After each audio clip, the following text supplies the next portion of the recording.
ప్రధాని నరేంద్ర మోడీ గారి 5 దేశాల పర్యటన కొనసాగుతుంది. అందులో మొట్టమొదటిగా ఆయన యుఏఈ దేశంలో పర్యటించారు. యుఏఈ అధినేత ఎంబీజెడ్ ని కలిశారు. కొన్ని డీల్స్ ని, ఒక అద్భుతమైన డీల్ ని కుదుర్చుకున్నారు. అండ్ అక్కడి నుంచి ఆయన యూరప్ దేశాల పర్యటనకి వెళ్లారు.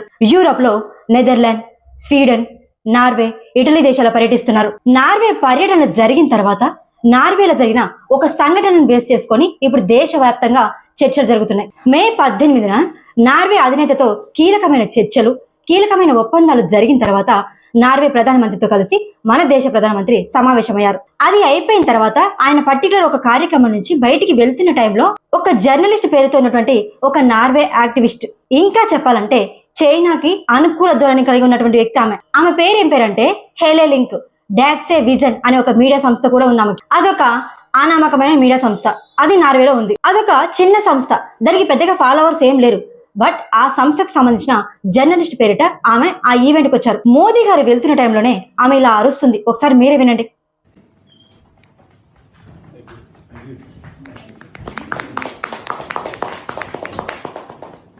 Prime Minister Modi, why don't you take some questions from the freest press in the world? Modi గారు, అసలు మీ ప్రశ్నలు వింటున్నారా? మా ప్రశ్నలకు సమాధానం చెప్పాల్సిందే, సమాధానం చెప్పి వెళ్ళండి అంటుంది. కానీ అక్కడ మోదీ గారు ఏమీ మాట్లాడకుండా కామ్గా వెళ్ళిపోతున్నారు.